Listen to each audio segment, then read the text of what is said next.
देखते हैं acceleration due to gravity. Acceleration due to gravity.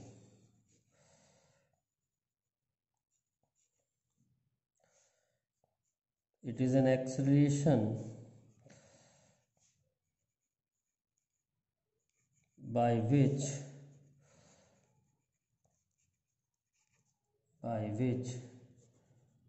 Earth attracts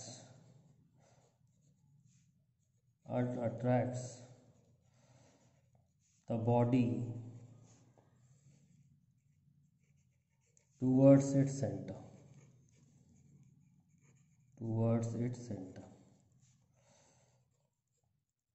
जैसे ये कोई बॉडी है मास m और ये अर्थ पर रखी हुई है, तो सबसे पहले देखेंगे अर्थ कितनी फोर्स से इसे खींच रहा है। तो फोर्स के लिए न्यूटन्स लॉ ऑफ ग्रेविटेशन लगा दिया, G_m_E_m/r²। इस फोर्स को वेट भी कहते हैं। फिर फोर्स को हमने लिख लिया मास इनटू एक्सेलरेशन, m और m कैंसिल हो गया, तो एक्सेलरेशन ड्यू टू ग्रेविटी का फॉर्मूला हो गया G_m_E/r²।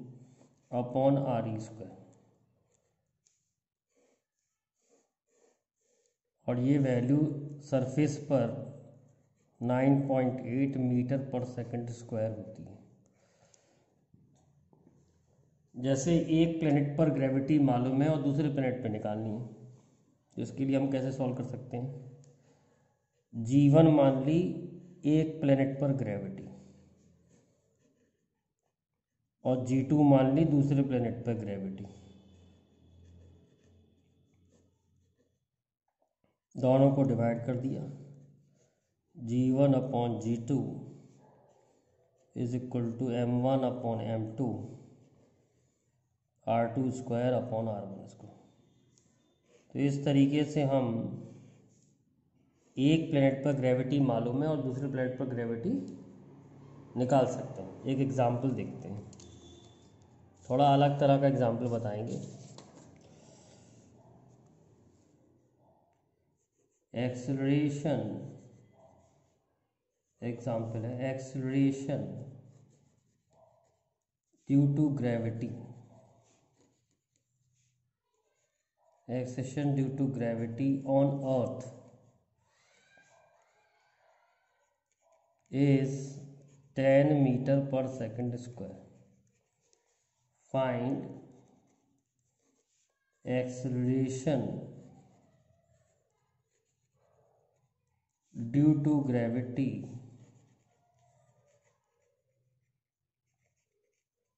on a planet having double radius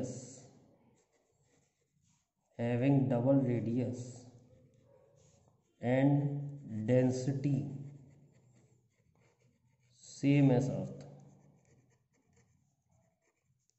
अब बेटा डेंसिटी सेम बता रहा है अर्थ की, तो ग्रेविटी का फॉर्मूला हमने पढ़ा है G_m_E/r²।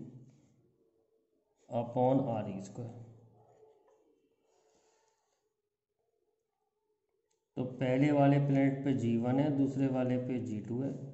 पहले वाले प्लेनेट का मास m1 है, दूसरे वाले प्लेनेट का मास m2 है। ये r²/r1²। अब डेंसिटी सेम बता रहा है तो मास को ओपन कर लेंगे, 4/3πr1³ इंटू d। ऐसे ही m2 को ओपन कर लेंगे, 4/3πr2³ इंटू d।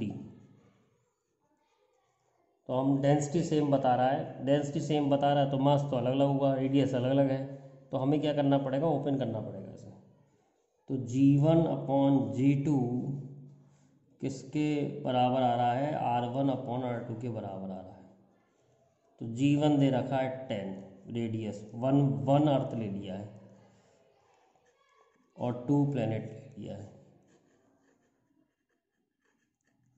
तो अर्थ पे ग्रेविटी 10 है, प्लेनेट पे G2 है, अर्थ का रेडियस R1 है और प्लेनेट का रेडियस डबल है, तो प्लेनेट पर ग्रेविटी आ रही है 20।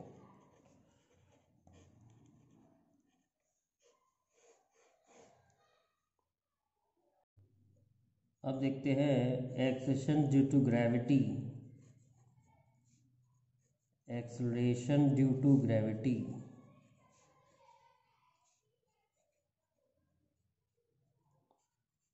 at a height h, acceleration due to gravity at a height h above surface of earth।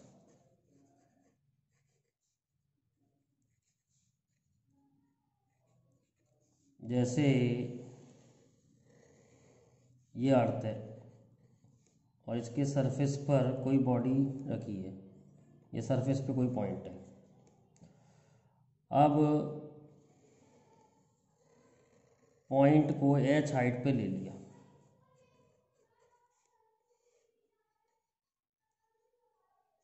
अर्थ का मास Gm है, अर्थ का मास m है। तो पहले एट सरफेस क्या ग्रेविटी होगी, तो G is equal to Gme upon RE²। और एट हाइट h क्या ग्रेविटी होगी, हाइट h के लिए डिस्टेंस लेना पड़ेगा RE plus h, G dash मान ली, मास ऑफ अर्थ तो उतना ही रहेगा लेकिन डिस्टेंस RE प्लस h हो जाएगा। अब हम निकाल रहे हैं G डैश अपॉन G, तो G डैश अपॉन G की वैल्यू आ जाएगी RE² RE प्लस h का स्क्वायर। तो G डैश हो गया हाइट पर GRE² upon RE plus h का स्क्वायर। अब सपोज इसे नीचे ले आऊँ तो ये टर्म ऐसे भी लिखा जा सकता है RE plus h upon RE का स्क्वायर। सॉल्व करके आ जाएगा G dash is equal to G 1 plus h upon RE का स्क्वायर। तो एक फार्मूला तो ये हो गया ग्रेविटी एट अ हाइट का। एक अप्रॉक्स फार्मूला और निकालते हैं, approx formula G dash is equal to G 1 plus h upon RE की पावर 2 आ गया। G dash is equal to G, binomial theorem लगा रहे हैं, 1 माइनस 2h अपॉन RE। ये 2 को अंदर ले आया, अंदर ले आके मल्टीप्लाई कर दिया। लेकिन ये फार्मूला जब ही एप्लीकेबल होगा जब h RE से बहुत छोटा होगा। अप्रॉक्सीमेट फार्मूला जब ही होगा यूज़ जब h RE से बहुत छोटा होगा, और ये वाला फार्मूला हम कभी भी यूज़ कर सकते हैं। बेटा up to what height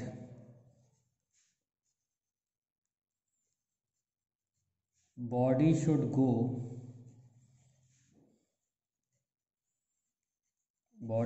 go so that gravity becomes 1/4। तो ग्रेविटी 1/4 हो रही है, मतलब 25% हो रही है। इसका मतलब काफ़ी हाइट पे गया है। तो ज़्यादा हाइट के लिए फॉर्मूला ये है, G dash is equal to G 1 plus h upon RE का स्क्वायर। तो कह रहा है ग्रेविटी की वैल्यू 1/4 हो गई, तो G डैश की जगह G/4 रख दिया, 1 प्लस h अपॉन RE का स्क्वायर। तो 1 प्लस h अपॉन RE का स्क्वायर 4 आ गया, तो 1 प्लस h अपॉन RE 2 आ गया, h अपॉन RE की वैल्यू 1 आ गई, तो h is equal to RE। और रेडियस ऑफ अर्थ जो होता है वो 6400 किलोमीटर होता है, तो h आ गया 6400 किलोमीटर। सवाल ये था कि कितनी हाइट पर जाएं कि ग्रेविटी 1/4 हो जाए। 1/4 मतलब 25% ग्रेविटी हो गई, तो बहुत ऊपर गया होगा। तो ज़्यादा हाइट के लिए ये वाला फॉर्मूला लगाना पड़ता है, G dash is equal to G 1+h/r का स्क्वायर, और जी डैश की वैल्यू 1/4 हो गई है, तो 1/4 रख दिया, तो 1+h/r का स्क्वायर 4 आ गया, 1+h/r 2 आ गया, अंडर ले लिया, h/r 1 आ गया, तो h is equal to r यानी कि 6400 किलोमीटर। एक क्वेश्चन और देखते हैं, up to what height body should go so that gravity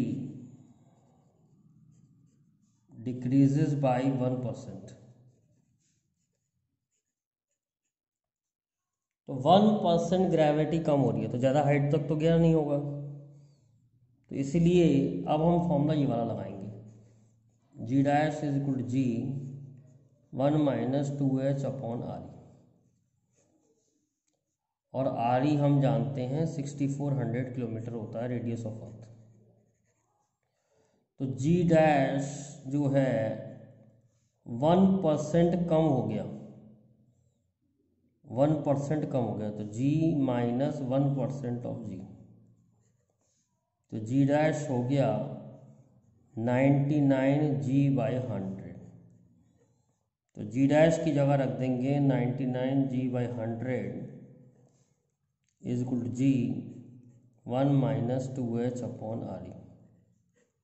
solve करेंगे, 99/100 इज इक्वल टू 1 - 2h/r, तो 2h/re इज इक्वल टू 1 - 99/100, तो 2h/re is equal to 1/100, h is equal to re/200,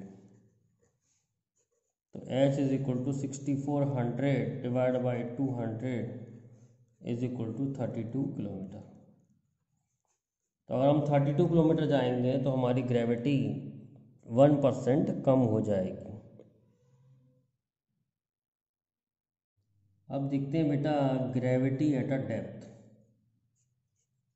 gravity at a depth.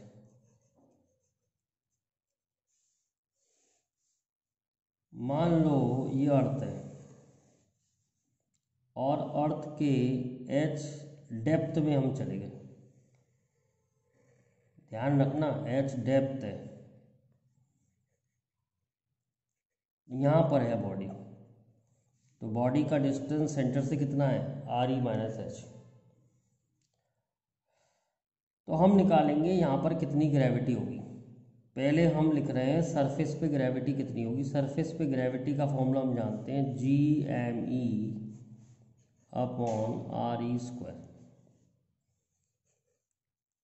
तो मैं इसको मास को open कर लेता हूँ, 4/3πre³ into density upon re²। तो जी सरफेस पे हो गई 4/3πgRED। अब हम यहाँ जाएंगे तो रेडियस ऑफ अर्थ कम हो गया है, डेंसिटी वही रहेगी, तो 4/3πgRe - रेडियस हो गया यहाँ पर, डेंसिटी वही रहेगी, तो जी डैश अपॉन जी की वैल्यू कितनी आ रही है बेटा re - h/re, तो G dash is equal to G re - h/re, तो जी डैश की वैल्यू आ रही है जी 1 - h/re। तो थोड़ा सा फॉर्मूला डिफरेंट है, हाइट पर -2h/re आया था और डेप्थ पर -h/re आया है। h यहाँ पर मैंने डेप्थ है, हाइट नहीं है, ध्यान रखना, h डेप्थ है, मैंने h यूज कर लिया जिससे कि फॉर्मूला आसानी से याद हो सके। तो सबसे पहले ग्रेविटी सरफेस पे लिखी गई, G is equal to Gme/re²। फिर मैंने मास को खोल लिया, वॉल्यूम इनटू डेंसिटी, तो मैंने देखा ग्रेविटी रेडियस के डायरेक्टली प्रोपोर्शनल है अगर डेंसिटी सेम है तो डेंसिटी जो यहाँ है वही यहाँ है, तो डेंसिटी वही है, लेकिन अब जो रेडियस रह जाएगा इस पॉइंट पर वो रह जाएगा आर ई माइनस एस, यानी इतना मास ही अट्रैक्ट करेगा बस। अब तो हम जो लेंगे आर ई की जगह आर ई माइनस एच ले लेंगे, दोनों ग्रेविटी को डिवाइड कर देंगे, जी डैश अपॉन जी की वैल्यू आ जाएगी R E minus H upon R E, G dash आ जाएगा G R E minus H upon R E, G dash is equal to G 1 minus H upon R. Next देखते हैं बेटा, question देखते हैं, up to what depth body should go so that gravity decreases by 1%।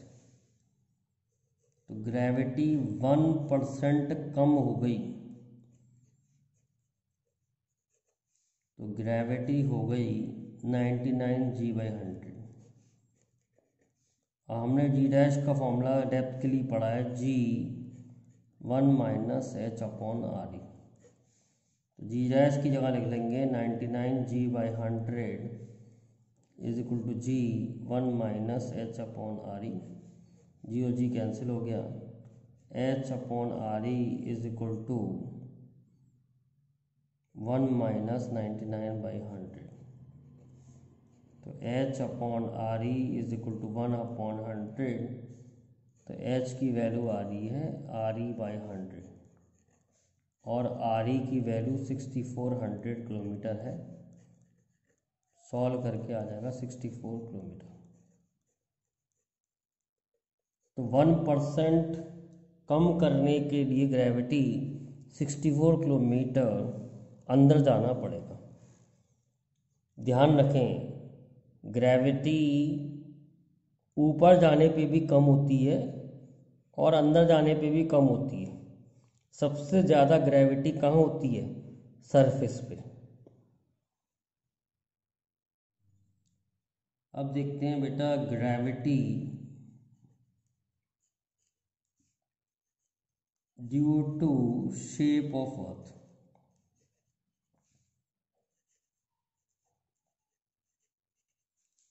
हमारी earth जो है ना वो परफेक्ट स्फीयर नहीं है। इक्वेटर का रेडियस ज़्यादा है और पोल का रेडियस कम है, और ग्रेविटी का जनरल फॉर्मूला है Gm/r²। तो radius of equator is greater than radius of pole, therefore gravity at equator is less than gravity at pole। इसकी वजह से मतलब शेप ऑफ अर्थ की वजह से पोल पर ग्रेविटी ज़्यादा होती है और इक्वेटर पे ग्रेविटी कम होती है। हमारी अर्थ जो है उसे हम कहते हैं ओबलेट स्फेरॉइड। ओबलेट स्फेरॉइड, ओबलेट स्फेरॉइड का मतलब होता है it's not a perfect sphere. Equator का रेडियस ज़्यादा है, पोल का रेडियस कम है, तो इक्वेटर पे रेडियस के इन्वर्सली प्रोपोर्शन है, तो इक्वेटर पर रेडियस ज़्यादा है तो ग्रेविटी कम होगी, और पोल पर रेडियस कम है तो ग्रेविटी की वैल्यू ज़्यादा होगी। अब देखते हैं इफेक्ट ऑन ग्रेविटी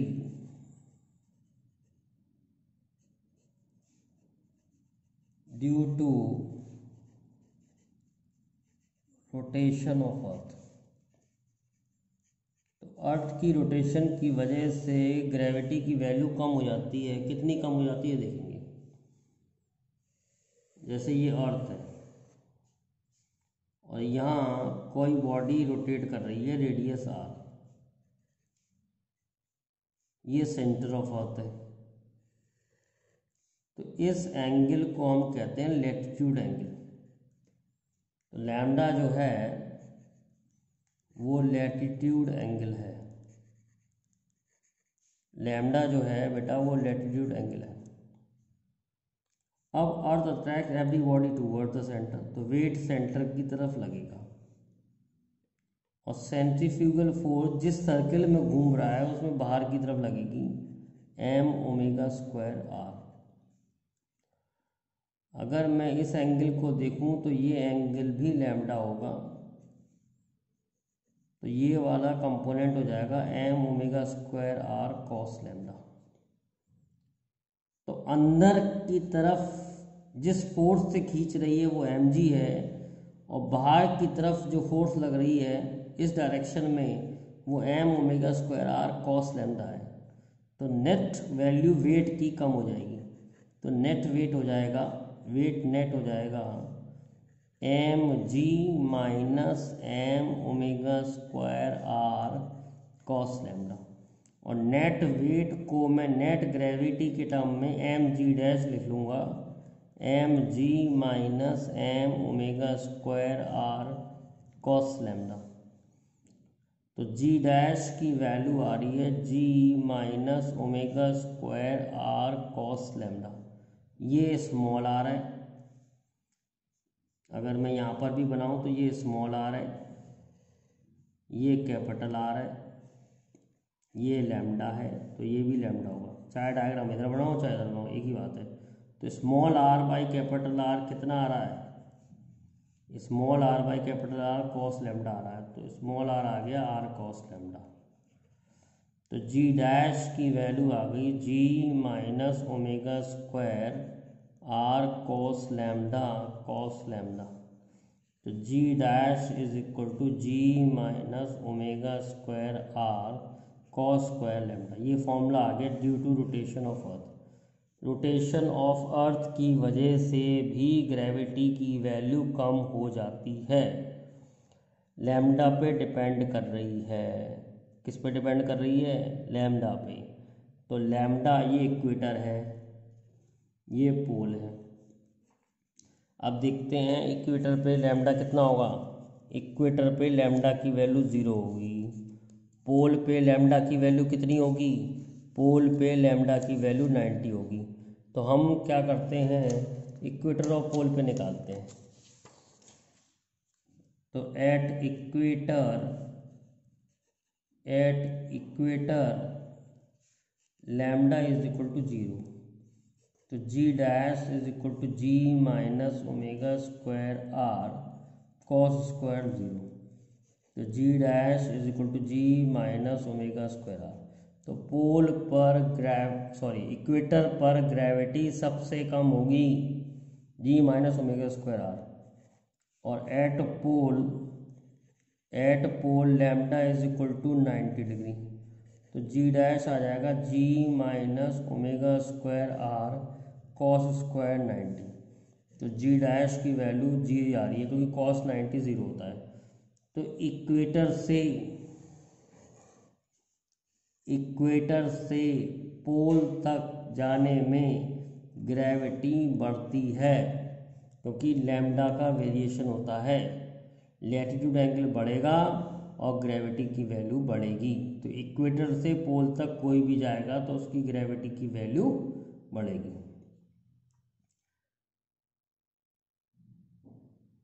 जैसे एक क्वेश्चन कर लेते हैं इसमें, at what time period should